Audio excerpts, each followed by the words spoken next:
Bonjour et bienvenue, voici notre tour d'horizon économique, géopolitique, sanitaire et boursier. Nous sommes le jeudi 23 juin et pour comprendre comment tourne la planète finance, c'est sur la bourse au quotidien et nulle part ailleurs, et l'épisode du jour s'intitulera « Après des marchés sous substance, des marchés sans substance ». Il y a à peine 15 jours, le CAC 40 caracolait au-delà des 6600 points, c'est-à-dire des niveaux que l'on observait un an plus tôt, fin mai 2021, lorsqu'il y avait une croissance de 6,5 à 7% anticipée, pas d'inflation, une inflation contenue en dessous des 2%. Les bénéfices des entreprises connaissaient une accélération spectaculaire et les banques centrales arrosaient à la grande lance à incendie.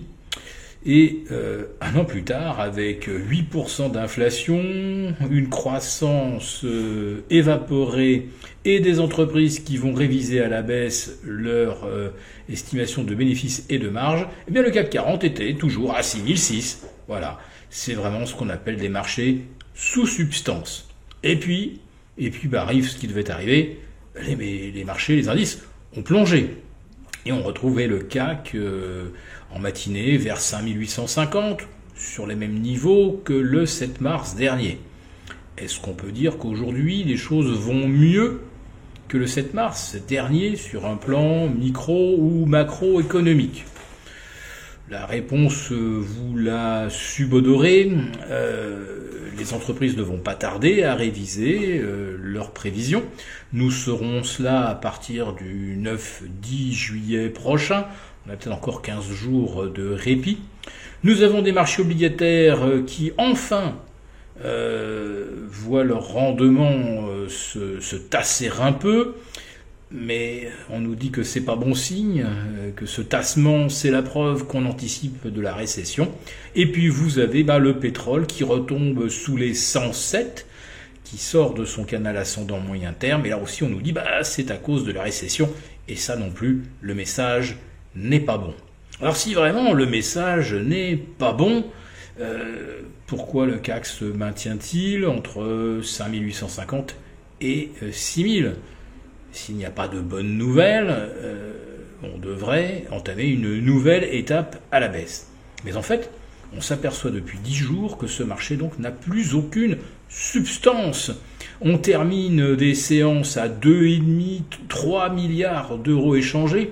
On est actuellement, ce jeudi 23, à moins de 1,3 milliard d'euros échangés au bout de 6 heures de cotation, avec pourtant une volatilité intraday importante, puisqu'on a fait 5830, 5950, c'est quand même pas rien, ça fait 2% d'écart en intraday, et tout ça donc pour 1,3 milliard d'euros, ce qu'on aurait dû théoriquement s'échanger avant l'heure du déjeuner. Oui, c'est encore une séance qui est partie pour rester en deçà de la barre des 3 milliards, voire même des 2,5 milliards. Alors, pourquoi le marché ne baisse-t-il pas ? Nous avons notre petite idée là-dessus. C'est que la plupart des opérateurs savent qu'il n'y a aucune substance, justement, que c'est pas la peine d'essayer de vendre, il n'y aura pas de contrepartie. Donc, effondrer le marché aujourd'hui ou l'effondrer demain, si on peut patienter un peu avant que le CAC s'enfonce vers 5005, c'est peut-être toujours ça, des séances, peut-être 1 ou 2 semaines de gagner pour alléger un peu les portefeuilles au fil de l'eau. Et en cas de rebond, pourquoi pas vers les 6150, voire le gap des 6177.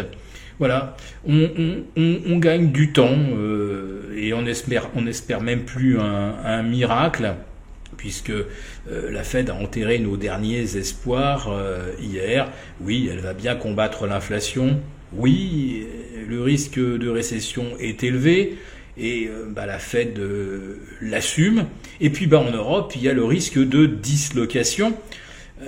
La BCE nous a promis il y a un peu plus d'une semaine maintenant un outil magique pour réduire les écarts entre les dettes du Sud et les dettes du Nord, entre les pays frugaux et les pays cigales, mais on ne sait pas du tout pour l'instant à quoi correspondra cet outil. Alors on nous parle d'une sorte de PEPP ciblé, mais un PEPP c'est de la planche à billets.